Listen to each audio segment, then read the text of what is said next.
ദൈവം എഴുന്നേൽക്കുന്നു, അവൻ്റെ ശത്രുക്കൾ ചിതറിപ്പോകുന്നു. അവനെ പകയ്ക്കുന്നവരും അവൻ്റെ മുമ്പിൽ നിന്ന് ഓടിപ്പോകുന്നു. പുക പതറിപ്പോകുന്നത് പോലെ നീ അവരെ പതറിക്കുന്നു. തീയിങ്കൽ മെഴുകുരുകുന്നത് പോലെ ദുഷ്ടന്മാർ ദൈവസന്നിധിയിൽ നശിക്കുന്നു. ദൈവം എഴുന്നേൽക്കുമ്പോഴാണ് ഇത് സംഭവിക്കുന്നത്. ദൈവത്തെ എഴുന്നേൽപ്പിക്കാൻ ആർക്ക് കഴിയും? അല്പ നിർബന്ധ ബുദ്ധി ഇവിടെ ആവശ്യമുണ്ട്. കർത്താവിൻ്റെ മുമ്പിൽ നിർബന്ധമായിട്ട് പോയിരിക്കുക. ഞാനിവിടെ 1 മണിക്കൂർ ഇരിക്കും. എനിക്കറിയാവുന്ന ഒരു ഫ്രണ്ട് ഒരു പ്രയാസം വരുമ്പോൾ വേദപുസ്തകം കയ്യിലെടുത്തിട്ട് നിലമ്പാടായിട്ട് അവരങ്ങ് കിടക്കും. അവർ പിന്നെ ദൈവത്തിൻ്റെ ആ ഒരു ആത്മാവിൽ എന്തെങ്കിലും ദൈവം ഓർപ്പിക്കുന്നത് പറയുന്നതല്ലാതെ കമന്ന് നൂർന്ന് കിടന്നിട്ട് കുറേ നേരം കിടന്നു കഴിയുമ്പോൾ അവർ എഴുന്നേക്കും. അവർ പറയും, ദൈവം എൻ്റെ പ്രാർത്ഥന കേട്ടു എന്ന് എനിക്കറിയാമെന്ന് പറയും. ദൈവത്തെ എഴുന്നേൽപ്പിക്കണമെങ്കിൽ അല്പം നിർബന്ധ ബുദ്ധി തന്നെ ഉണ്ടാകണം. ഞാൻ ഈ ഒരു കാര്യത്തിന് ഉത്തരം കിട്ടുവോളം നിന്റെ സന്നിധിയിൽ ഇരിക്കുകയാണ്.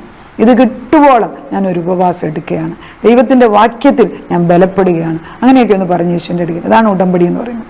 ദൈവത്തോട് ഉടമ്പടി എടുത്ത് ഞാൻ നിൻ്റെ വായിൽ നിന്ന്. അതാണ് ശുനേംകാരത്തി സ്ത്രീ ചെയ്ത്. സ്വന്തം മകൻ മരിച്ചു കിടന്നപ്പോൾ വഴിയിൽ കണ്ടവരോടൊന്നും ഉത്തരം പറഞ്ഞില്ല, ഗേഹസിയോട് പറഞ്ഞില്ല. നേരെ എലീശയോട്, നിന്റെ യഹോവയാണ്, നിന്റെ ദൈവത്താണ് ഞാൻ ചോദിച്ചിട്ടാണോ മക്കളെ തന്നത്? അപ്പോഴേ എലീശയ്ക്ക് മനസ്സിലായി. എലീശ തന്നെ വന്നു, എലീശ മകൻ്റെ മേൽ കടന്നു, മകന് ജീവൻ കൊടുത്തു. പുതിയ നിയമത്തിൽ എൻ്റെ യേശു എൻ്റെ കൂടെ ഉണ്ടെങ്കിൽ മാറ്റം വെച്ച അവസ്ഥയിൽ അവൻ കടന്നു വന്ന് പുതുജീവനെ തരാൻ അവൻ വിശ്വസ്തൻ തന്നെ. ആമേൻ.